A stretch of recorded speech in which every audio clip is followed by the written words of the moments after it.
महाशिवरात्रि। लोग कहते हैं यह शिव जी की शादी की सालगिरह है, लेकिन सच कहूं यह आधी अधूरी बात है। ये रात सिर्फ जश्न की नहीं बल्कि उस खौफनाक अंधेरे की गवाह है जब पूरी दुनिया खत्म होने की कगार पर थी। एक ही रात में 3 ऐसी घटनाएं घटी जिन्होंने ब्रह्मांड का नक्शा बदल दिया। जरा सोचिए, एक तरफ शादी की शहनाइयां थीं, तो दूसरी तरफ मौत का जहर, और तीसरी तरफ एक ऐसी आग थी जो ब्रह्मा और विष्णु का घमंड चकनाचूर कर रही थी। अगर आप यह वीडियो 16 फरवरी से पहले देख रहे हैं तो सावधान हो जाइए, क्योंकि आज हम शिवलिंग के प्रकट होने की वो कहानी सुनेंगे जिसे सुनकर आपके रोंगटे खड़े हो जाएंगे। कहानी पर आते हैं। एक बार ब्रह्मा जी और विष्णु जी में युद्ध छिड़ गया। दोनों लड़ रहे थे कि मैं महान हूँ। नहीं, मैं तुमसे ज्यादा महान हूँ।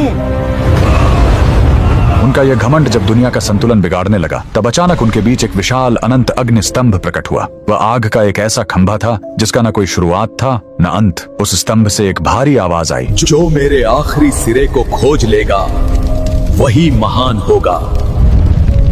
ब्रह्मा जी हंस बनकर ऊपर उड़े और विष्णु जी वराह बनकर नीचे गए। हजारों साल बीत गए, विष्णु जी को अंत नहीं मिला। उन्होंने अपनी हार मान ली, लेकिन ब्रह्मा जी ने वापस आकर झूठ बोला कि उन्हें अंत मिल गया है। उसी पल उस आग से काल भैरव प्रकट हुए और सजा के तौर पर उन्होंने ब्रह्मा जी का वो सिर काट दिया जिससे उन्होंने झूठ बोला था। उनका अहंकार टूट गया। चूंकि शिव जी आग के रूप में आए थे, वो बहुत गर्म थे। तब देवताओं ने उन्हें शांत करने के लिए उन पर जल और दूध चढ़ाया। यही वो पहला दिन था जब शिवलिंग पर रुद्राभिषेक की शुरुआत हुई। लेकिन कहानी यहीं खत्म नहीं होती। एक बार जब देवता श्रीहीन यानी कमजोर हो गए थे, तो अपनी शक्ति वापस पाने के लिए समुद्र मंथन हुआ। सबको उम्मीद थी अमृत की, लेकिन निकला क्या? हलाहल विष। पूरी दुनिया जलने लगी। तब फिर वही भोलेनाथ आगे आए। संसार को बचाने के लिए उन्होंने उस उबलते हुए जहर को पी लिया और अपने कंठ में रोक लिया। जहर की गर्मी से शिव जी का शरीर तपने लगा। उस जलन को शांत करने के लिए सभी देवताओं ने उन पर पूरी रात गंगा जल, दूध और बेलपत्र चढ़ाया। उन्हें नींद न आ जाए इसलिए पूरी रात देवताओं ने गीत गाए और जागरण किया।